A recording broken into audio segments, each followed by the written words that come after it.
मनुष्य का मस्तिष्क हजारों वर्षों की जैविक और सांस्कृतिक प्रक्रिया का परिणाम है। इसकी शक्ति केवल सूचना संग्रहण में नहीं, बल्कि विचार, विश्लेषण, कल्पना और आत्मचिंतन जैसी क्षमताओं में छिपी है। परंतु जब से आर्टिफिशियल इंटेलिजेंस हमारे जीवन में गहराई से प्रवेश कर चुका है, तब से यह अद्वितीय अंग एक धीमी लेकिन स्थिर निष्क्रियता की ओर बढ़ रहा है। पहले जहां किसी प्रश्न का उत्तर खोजने के लिए पुस्तकालयों के चक्कर लगाने पड़ते थे, बहसों में उलझना पड़ता था और खुद के भीतर उतरकर विश्लेषण करना पड़ता था, अब वही उत्तर चंद सेकंड में एक स्क्रीन पर बिना प्रयास उपलब्ध हो जाता है। सुविधा बढ़ी है, पर उस सुविधा ने संघर्ष को समाप्त कर दिया है। ज्ञान के उस संघर्ष में ही मस्तिष्क का विकास छिपा था। जब किसी विचार को समझने के लिए मस्तिष्क कई परतों में उतरता था, तब ही उसमें गहराई आती थी। लेकिन अब विचारों की जगह उत्तर तैयार हैं। समझने की जगह निष्कर्ष मिलते हैं। सोचने की जगह सुझावों की सूची मिलती है। यह प्रक्रिया धीरे धीरे उस मांसपेशी को कमजोर कर रही है जो सबसे महत्वपूर्ण है, हमारा मस्तिष्क। मनोवैज्ञानिकों ने इसे कॉग्निटिव ऑफलोडिंग कहा है, जहां इंसान बाहरी तकनीकों पर इतना अधिक निर्भर हो जाता है कि उसकी स्मृति, ध्यान और निर्णय क्षमता भीतर से क्षीण होने लगती है। एक समय था जब गणितीय सवालों को हल करने के लिए दिमाग खुद से सोचता था, अब वह काम एआई कर रहा है। भाषा को समझने के लिए भावनाओं का उपयोग होता था, अब वह काम चैटबॉट कर रहे हैं। यहाँ तक कि रचनात्मकता और कला के क्षेत्र में भी एआई ने एक ऐसा दखल देना शुरू कर दिया है, जहाँ मनुष्य केवल उपभोक्ता बनकर रह गया है। यह बदलाव केवल बाहरी नहीं, आंतरिक है। वह सूक्ष्म चेतना जो हमें विवेकशील बनाती है, जो हमें सवाल करने की क्षमता देती है, वह अब धीरे धीरे कम होती जा रही है। मनुष्य अपनी सोचने की स्वतंत्रता को खोता जा रहा है और मशीनों की पूर्व निर्धारित सोच को अपना रहा है। पहले विचारों की गति भीतर से निकलती थी, अब बाहरी डेटा की धाराओं में बहती है। यह प्रवाह तेज है, लेकिन खोखला है, क्योंकि इसमें आत्मा नहीं है, बस प्रतिक्रिया है। जब एआई हर सवाल का उत्तर देने लगता है, तब मनुष्य के भीतर सवाल उठने की आवश्यकता ही कम हो जाती है। और जब सवाल उठने बंद हो जाते हैं, तब चेतना भी स्थिर होने लगती है। यह एक गहरे संकट की शुरुआत है। तकनीकी प्रगति हमें आगे ले जा रही है, लेकिन भीतर से हमें खाली कर रही है। हम सूचनाओं के भंडार में डूब रहे हैं, लेकिन ज्ञान के स्रोत से कटते जा रहे हैं। एआई का उद्देश्य मनुष्य की सहायता था, लेकिन वह सहायता कब एक विकल्प बन गई, इसका हमें भान नहीं हुआ। अब वह विकल्प धीरे धीरे हमारे सोचने के केंद्र को बदल रहा है। यह केवल तकनीकी पर निर्भरता नहीं है, यह चेतना के मूल तंतु में हस्तक्षेप है। अगर यह प्रक्रिया यूं ही चलती रही, तो वह दिन दूर नहीं जब मस्तिष्क केवल एक निष्क्रिय अंग रह जाएगा और चेतना एक इतिहास बन जाएगी। मस्तिष्क केवल एक जैविक अंग नहीं है, यह एक यात्रा है, एक प्रक्रिया है। यह स्मृति और कल्पना के बीच पुल है। यह वह स्थान है जहां अनुभव विचारों में बदलते हैं और विचार निर्णयों में।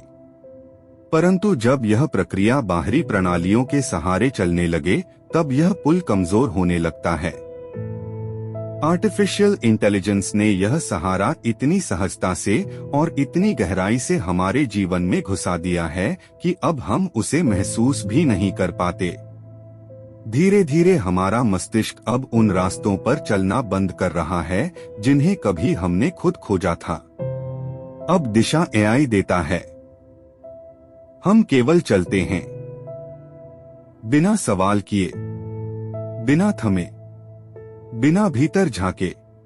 ज्ञान एक समय में एक साधना था, ध्यान जैसा अनुभव था, लेकिन आज वह केवल डेटा बनकर रह गया है। हम पढ़ते नहीं, स्क्रॉल करते हैं। हम सोचते नहीं, रिस्पॉन्स जनरेट करते हैं। हम खुद से संवाद नहीं करते, मशीनों से प्रश्न पूछते हैं। और इन उत्तरों की सहजता ने हमारी आंतरिक जिज्ञासा को शांत कर दिया है। वह जिज्ञासा जो बचपन में हर चीज को जानने के लिए उबलती थी, वह अब यंत्रों के जवाबों से पहले ही बुझ जाती है। अब मस्तिष्क प्रश्न नहीं पूछता, वह केवल विकल्पों को चुनता है। यह प्रक्रिया भीतर के मौन को तोड़ देती है, क्योंकि भीतर का मौन तब फलता है जब मनुष्य स्वयं की खोज में होता है। अब खोज की जगह सर्च है और उत्तर की जगह रिजल्ट है। मनोवैज्ञानिक डैनियल काहनेमन ने बताया था कि हमारा मस्तिष्क दो प्रकार की सोच में विभाजित होता है, एक तीव्र, सहज और भावनात्मक, दूसरी धीमी, विचारशील और विश्लेषणात्मक। आर्टिफिशियल इंटेलिजेंस ने पहले प्रकार की सोच को और भी सहज बना दिया है, लेकिन दूसरा प्रकार जो हमें गंभीर बनाता है, दार्शनिक बनाता है, वह धीरे धीरे निष्क्रिय हो रहा है।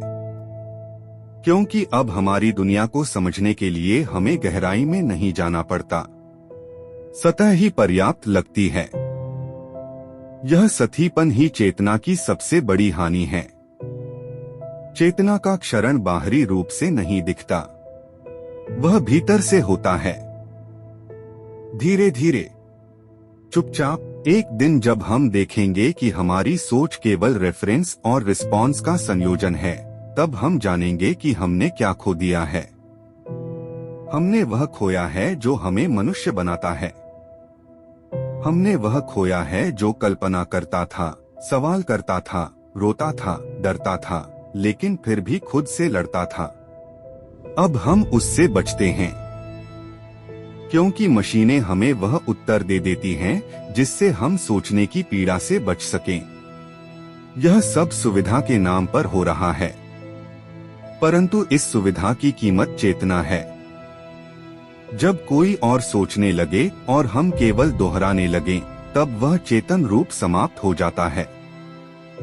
चेतना केवल जवाबों से नहीं बनती, वह उन असहज सवालों से बनती है जिनके उत्तर हम सालों तक खोजते हैं। लेकिन एआई ने इन सवालों को आसान बना दिया है, और आसान उत्तर कभी भी आत्मा की गहराई नहीं देते। वे केवल समाधान देते हैं, समझ नहीं। इसलिए यह समय चेतावनी का है। यह समय वापसी का है। वापसी उस भीतर की ओर जहां से हर महान विचार ने जन्म लिया, जहां से हर कविता, हर खोज, हर परिवर्तन शुरू हुआ। एआई को सहायक बनाएं, पर स्वामी नहीं। मस्तिष्क को प्रशिक्षित करें, निष्क्रिय न होने दें। खुद से प्रश्न पूछें, उत्तर को महसूस करें, सोचें और सोचने की कला को फिर से सीखें। क्योंकि जब तक हम सोचते रहेंगे, तब तक हम जिंदा रहेंगे, और जब तक चेतना जीवित है, तब तक मानव भी जीवित है।